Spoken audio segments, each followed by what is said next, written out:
All right, today we're going to just focus on obviously proportions, but I want to talk about like why do we have them? Like other than the basic uses of like doing some recipes and changing it or doing a map, right? I want to talk about can we use it for a different purpose? So here's the idea. So let's say we're going to flip a coin. The coin flipping game. Yeah, coin flip, right? So, in fact, I have a coin. All right.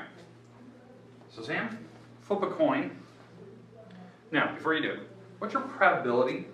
Like, what's the fraction if you were to get tails? Oh boy. How many tails are on that coin? One. One out of? One. One out of, how many options are on? Two? Okay. That's your fraction, right?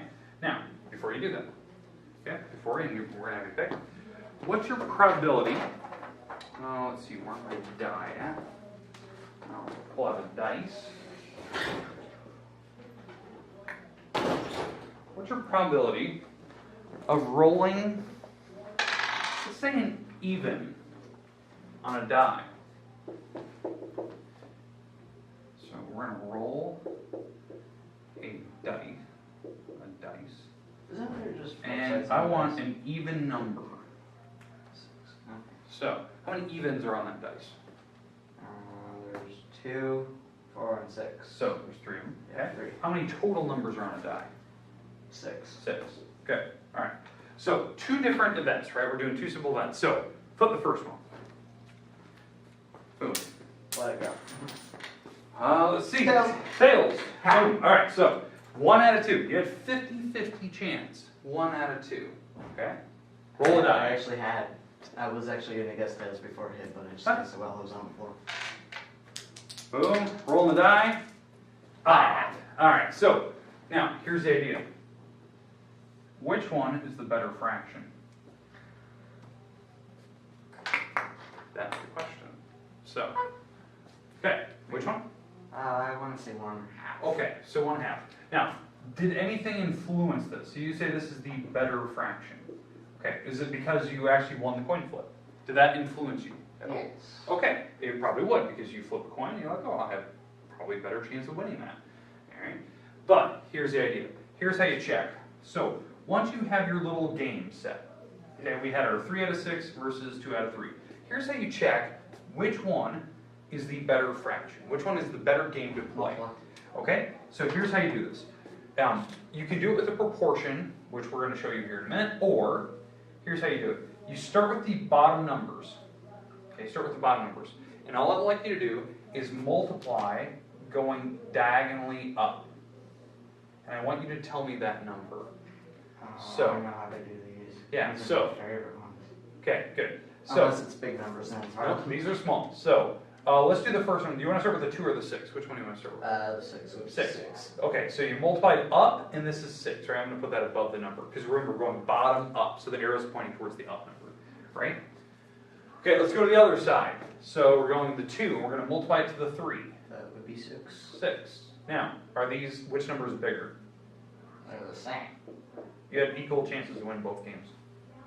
Oh. Even though it didn't seem that way, because, again, you even said it. Winning a game can actually influence you more. Even though they had the exact same odds of winning, and you actually just showed that, this is how you do it. It's called the cross product. Now, you're probably thinking, okay, you've said the word cross product before, because we did it with proportions. And we have done proportions with cross products. The fish method. I'm going to set this fraction back up. It almost looks like it's technically a relative of the fish. Yeah. Method. Yeah, it is. So here's what I like to do. Up here, to check whether you have equal fractions, okay? I want you to start with any number you want. Pick any number, 1, 2, 3, or 6. I say 3. 3, okay. You're going to cross multiply and divide, and we want to see does it equal to 6. I don't have a calculator. Oh, yeah. So let me grab one here. So, because we'll do a couple of these, so you can get some practice with us. Okay, we'll do some different games here.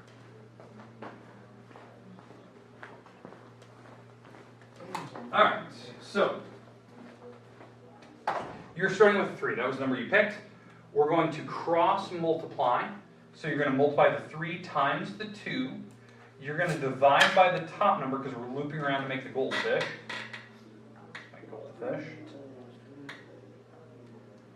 6. 6. And that's why you know that they're equal. Because you got 6 equals 6. That's how you know. Okay. That's probably the easiest way to do it. I believe this is way easier to explain to somebody. Going bottom up. Okay? So, we're going to play a different game. Just so you can see this. So we can test this theory out. Okay? We'll do it with the, the coin again. So we're going to do the probability of the coin. So, and we're going to do it with a deck of cards. Oh boy.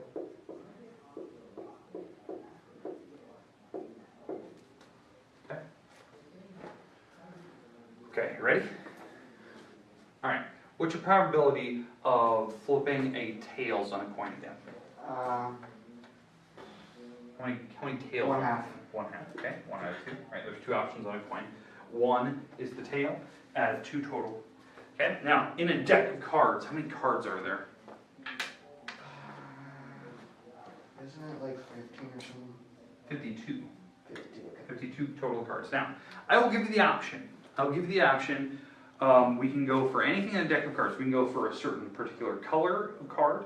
We can go for a particular number of card. We can go for a suit, so like the hearts or diamonds or something like that. We can do combinations of things, but you get to pick what you want to try to go for. So, if I had a deck of cards in front of you, which I will pull up here in a second, what would you like to go to in your deck of cards? Spades. Spades. Okay, let's talk about spades. Spades. Alright. So spades. Okay, I think I have the entire deck here. I'd like you to count how many spades there are. I know that's going to take a little bit of time here. Yep. All the spades. Spades. Oh, that one. That's a spade. Yep. Okay. And you know how many total spades? I already got 2 so far. Good. So we know it's more than 2. Oh yeah, there's way more than 2. And we got 4. Good. 5. Good.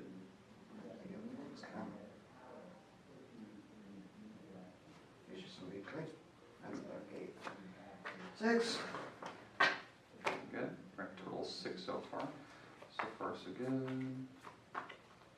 7. 7. 8. 9.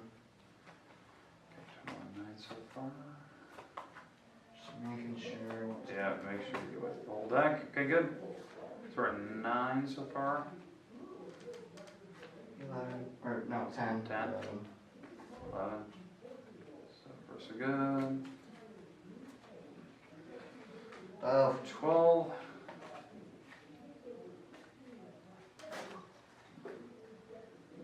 12 so far.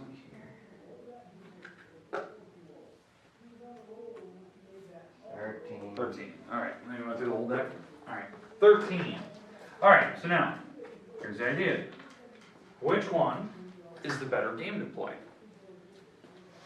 So that's the question. So if you were going to flip a coin, or in a deck of cards, pick just the spades, what would be the more fair game? What would give you the best odds of winning? So let's talk about this. So you'd start with the bottom numbers, okay? And you multiply diagonally up. Okay? So take 2 times 13. And we're going bottom up. So the whatever this is, that number will go above 26. the 26. That goes here. Because we're going bottom up. Okay? The other one's 52. 52. So which one's the better deal? Coin. Yeah, coin, because it had the number 52 above it. That's the idea. They had a better probability. Now that isn't the probability of happening. That just gives you, whatever number's bigger, that's the better game to play. And you said it earlier, like, you just feel like you can win more with a coin, yeah, because it's almost 50-50.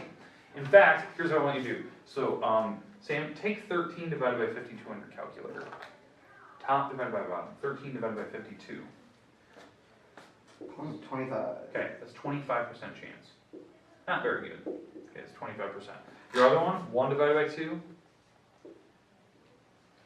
0.5. which is 50%, because you have to move the decimal over. 50% chance you're gonna win, way better. Yeah, way better. That's why it's actually telling you that. Okay? Now, ignore the top numbers. The top numbers, they're not related to these percents. It's just, that's the idea. Like when you cross multiply, whatever number is bigger, that's the better game to play. That's how you can use cross products. A lot of people don't think about that when they're playing a game. They don't think about like, which game's better to play? Like which one would win more? This is the way you can do it. Okay? If I told you, what was the other one again for 1/2? 50%, sorry, 25. Sorry, I shouldn't have erased that. 50% versus what, 25%? Now, what if I changed the game on you? What if I said this? You're gonna do a coin, okay, coin, or just the black numbers out of a deck. Just the black. That's... Well, you had 13 spades, we know I have those.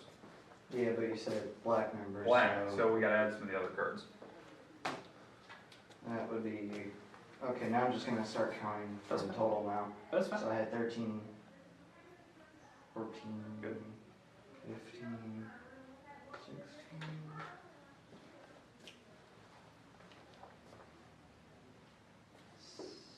17, 18, 19... 29... 22...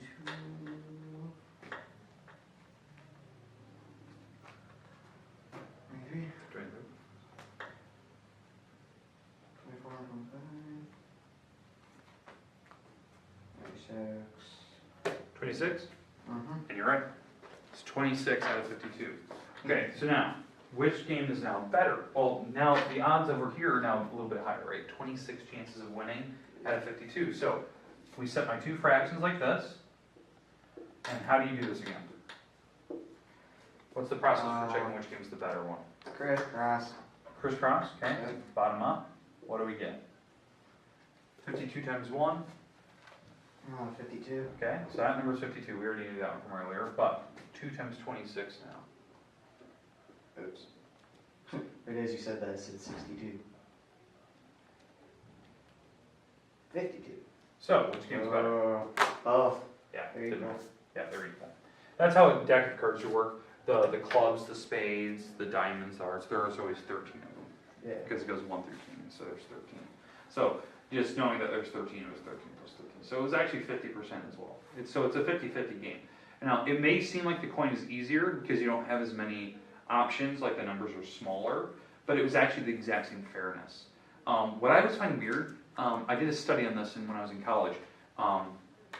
In elementary grades, elementary school, like if you were to give the kids a game to play, like if you give kids a deck of cards, or give them a board game, and just tell them to make up their own rules, okay? Elementary grade, right? They will make up a game that is fair for everyone, no matter what game you give them.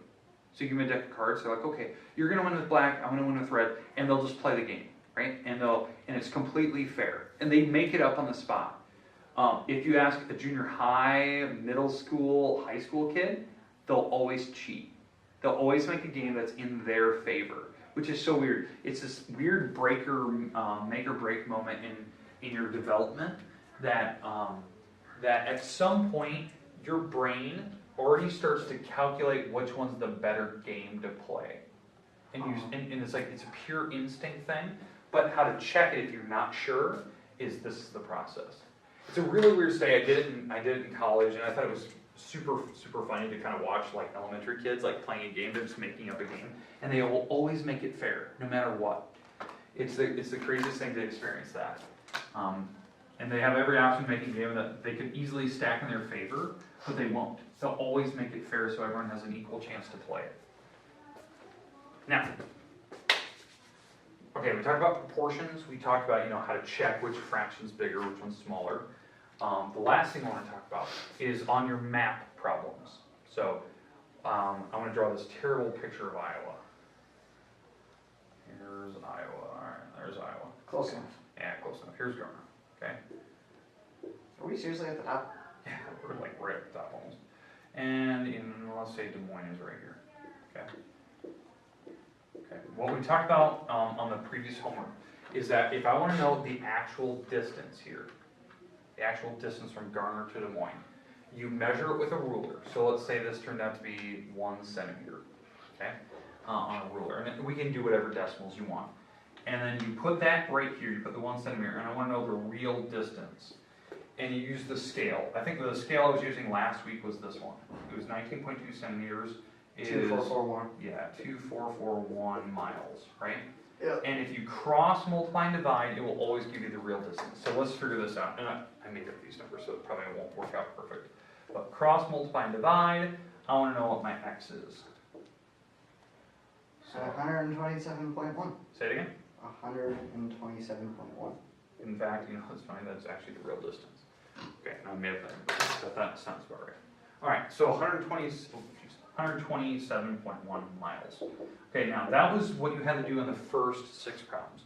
I gave you 2 cities, you measured, and you always put that measurement here, you cross, multiply, and you figure out the real distance. So that was the first 6, I'll put those back on the board. The second type of problem that we have, the second type, is where, let's say I give you the picture of Iowa again. All right, here's Iowa. All right, and let's say this is Fort Dodge. Okay, Fort Dodge is a prison. Okay, and let's say an inmate escapes, right? And they know they the inmate can cover. Let's say the inmate can cover 30 miles a day. Let's say, okay, 30 miles, and so 30 miles. Right? I want to know exactly what towns you could hit on the map. Okay, 30 miles. So the idea is that you set this up, 19.2 centimeters is 2441 miles. And I put the 30 miles on the bottom, and I cross multiply and I divide, and it tells me the decimal. Okay? So can you do that in your calculator here? I need to know what my x is.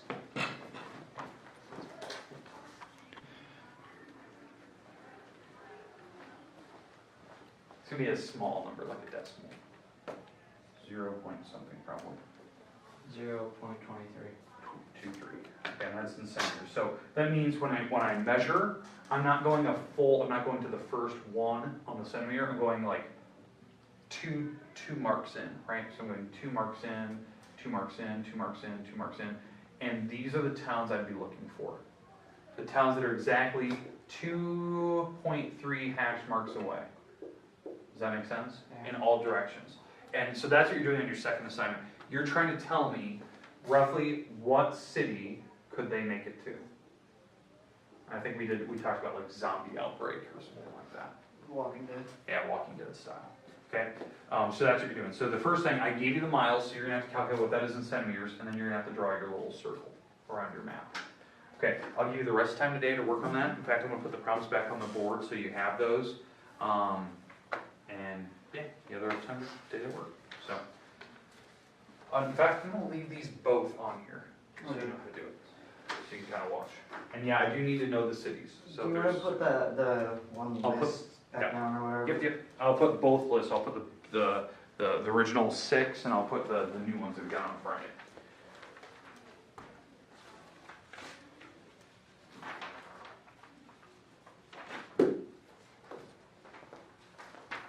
Okay, so the original 6. So that's these problems. So 1, 2, 3, 4, 5, and 6. Okay, so the first one was Seattle to San Antonio. Or 2, Des Moines to Detroit. Chicago to New York City.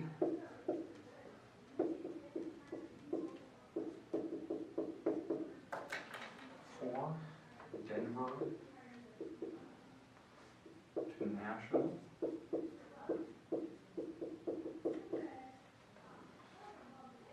5, to Las Vegas.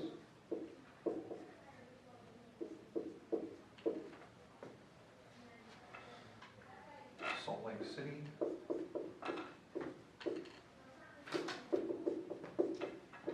To Miami. Alright, so there's the first ones. I want to know in real distance what that number is. This is your fraction you use on every single problem. Okay? Alright, zombie outbreak problems. And those problems, so we have 1 through 6, 2, 3, 4, 5, and 6. Boulder. Boulder's a place? Yep, Boulder. Huh. 483 miles, point 1. Okay, 483.1 miles. I don't know what town you potentially hit. Boulder, Colorado. Phoenix.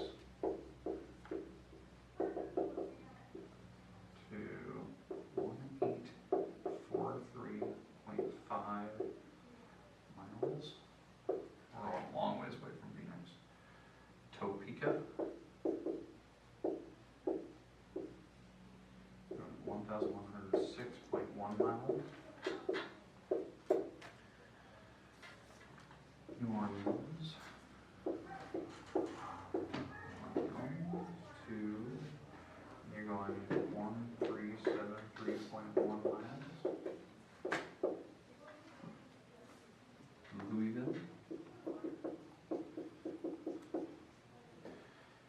Going 470.3 miles. And Washington, D.C., which you said last week was not in Washington State. Really, always throws people off. They're always amazed by that. 6 miles. There's one place I always want to go. D.C. Never been. Want to do.